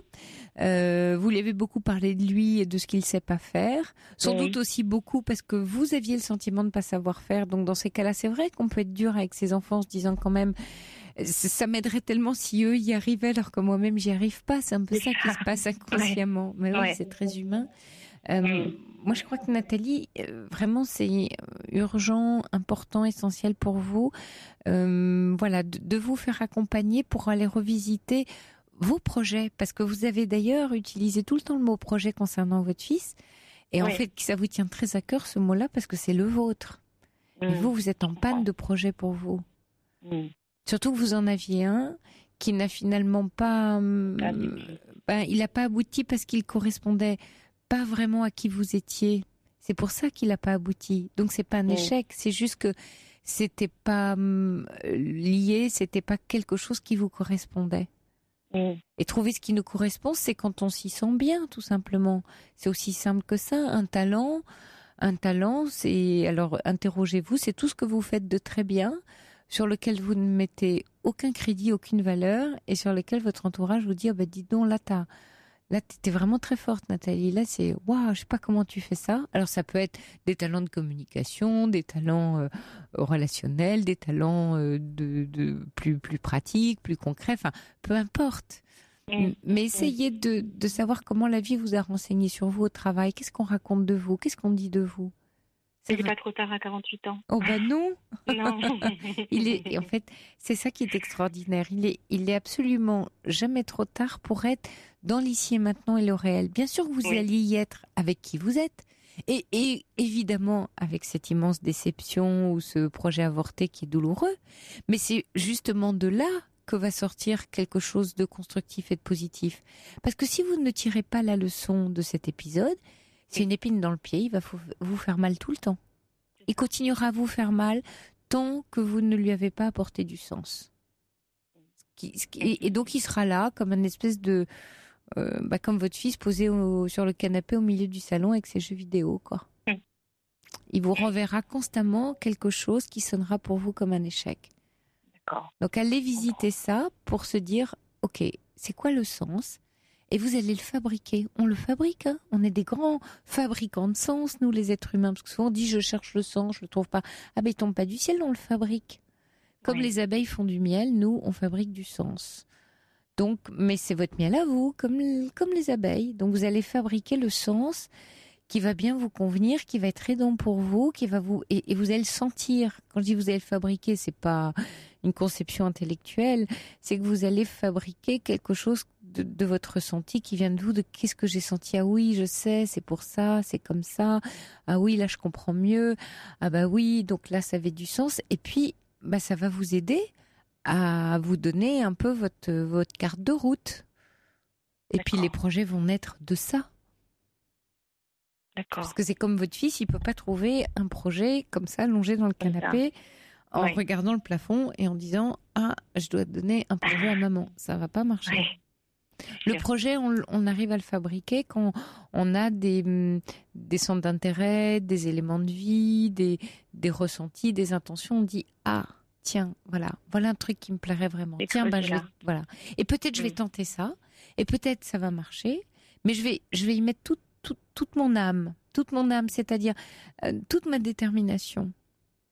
Et quand on est vraiment bien dans cet axe, aujourd'hui on parle d'alignement, d'être dans son axe, ça sonne comme un miracle, mais en tout cas ça marche, ça arrive. Ça marche.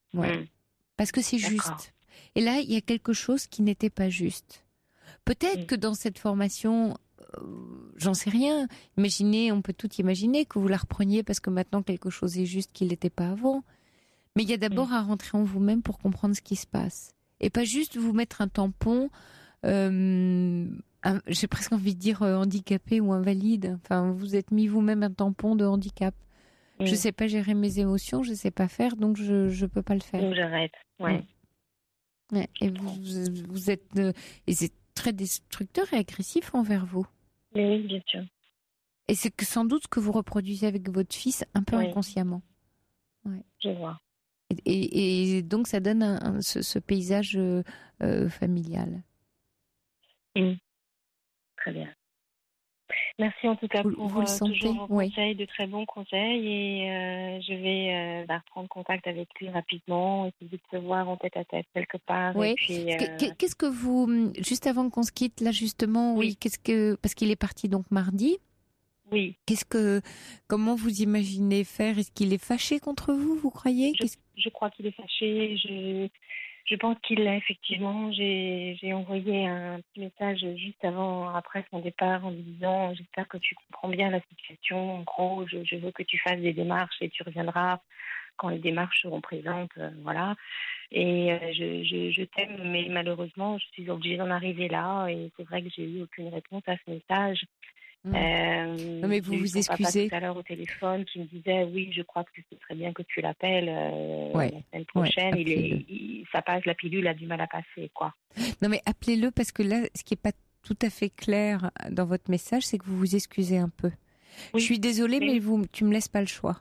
Oui. Alors, c'est ce que j'ai écrit. Oui, et du coup, comme c'est pas, il sent votre culpabilité. Ça va être facile pour lui de dire que franchement vous êtes une mauvaise mère après ce que vous avez fait. Comme c'est pas complètement assumé, parce que c'est douloureux et difficile pour vous, je suis désolée, il va s'engouffrer dedans. Oui. Et tu me laisses pas le choix, vous le culpabilisez, qu'est-ce qu'il va faire pour se débarrasser de cette culpabilité? Il va vous la renvoyer à la figure. Ça va être vous, la méchante mère. Donc assumez jusqu'au bout, ne vous excusez pas, vous allez l'appeler en lui disant... Et d'ailleurs que vous ne regrettez pas, hein, vous partez pas là-dedans. Vous lui dites, je peux tout à fait comprendre, imaginer que j'ai fait quelque chose qui était très violent pour toi, mais je suis à bout. Et c'est la vérité, je suis à bout. Ton frère et ta sœur aussi, on est tous à bout. Donc c'est la seule solution que j'ai trouvée à l'heure actuelle, dans le présent. Voilà. Elle est bonne, elle est pas bonne, j'en sais rien. Elle te va pas, ça je peux complètement l'imaginer. Figure-toi qu'à moi non plus, elle me va pas, parce que j'ai pas envie d'une brouille. Donc ce que je te propose, c'est qu'on se voit, qu'on prenne un moment. Je t'invite au restaurant. Je pense que ça, il va aimer. Ou je t'invite à manger un morceau, enfin peu importe. Et je voudrais qu'on ait une vraie bonne discussion. Et peut-être vous pourriez dire, et j'aimerais aussi te parler de moi. Délivrez-le. Dites-lui, voilà, moi j'ai vécu un passage à vide, tu sais, j'avais ce projet il y a 3 ans, en fait je l'ai mal vécu. Alors faites pas de la psy. C'est facile entre guillemets, c'est-à-dire qu'il est intervenu 2-3 fois. Quand il intervient sérieusement, ça on s'y attend pas et ça va être si tu t'ennuies dans ton boulot aujourd'hui, il faut que tu arrêtes. À un moment donné, il faudrait que tu stabilises. Tu n'as pas réussi la formation de moniteur éducateur. Après, tu as essayé autre chose qui n'a pas convenu et là, tu ne te plais pas dans ce que tu es. C'est excellent ce que vous racontez. Il serait bon que tu te stabilises quelque part. Et j'étais sans voix quand il m'a sorti ça un jour et c'est vrai que j'ai pas eu de réponse appropriée. Mais en fait, vous vous rendez compte que votre fils, il est par son... entre guillemets, inaptitude, il essaye de vous mettre en face de votre aptitude. Qu'est-ce qu'il vous dit, ce fils? Il vous dit, vas-y maman, trace, parce que si tu traces, je vais pouvoir tracer. Il vous fait une demande, en fait. D'accord.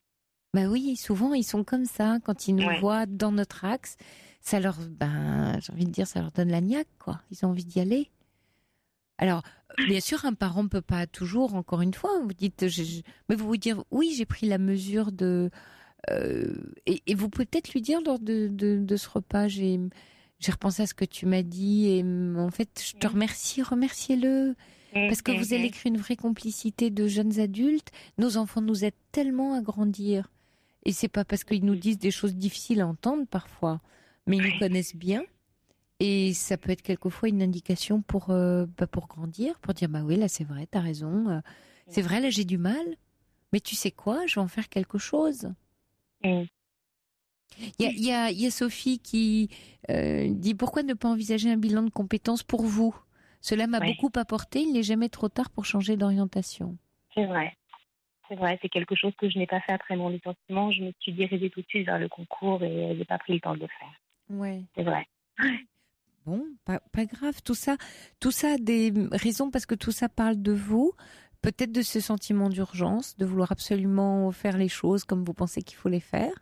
Et peut-être que là, c'est une indication qu'il vous faut un peu de temps, de prendre le temps. Alors tant mieux si vous avez un job aujourd'hui qui, j'allais dire, fait le job, enfin, vous sécurise, gardez-le.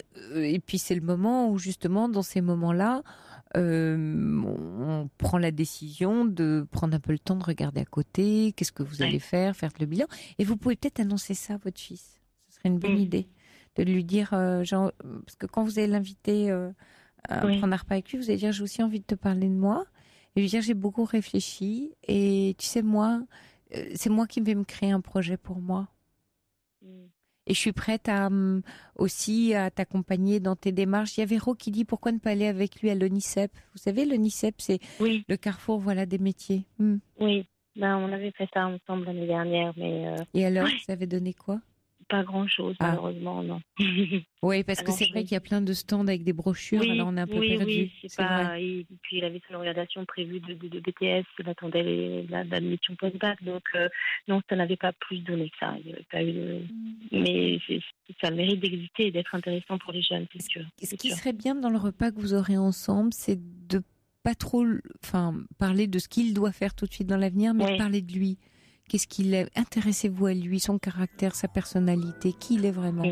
Voilà, intéressez-vous au jeune homme qu'il est. Et soyez la femme que vous êtes et la mère que vous êtes avec lui pour trouver cette complicité. Il y a Monica qui dit « Vous êtes stable, solide, bien construit, que des atouts à faire valoriser pour votre conversion. » Petit coup de pouce pour vous de la part de Monica. C'est gentil, ça fait plaisir. Oui, allez, c'est l'été qui arrive. J'espère que la famille va resserrer un peu ses liens et puis que vous allez repartir à la rentrée sur des bases plus douces pour vous. Merci à vous. En tout cas, merci Nathalie. Mon appel. Merci à tout le monde, aux auditeurs. Au revoir. Bonne soirée. Merci. Il est 1h, vous écoutez Europe 1, je vous souhaite une belle et une douce nuit. Vous retrouverez demain lundi Caroline Veil dans la libre antenne toute la semaine. Nous, on se retrouve vendredi, le 14 juillet, à 23h.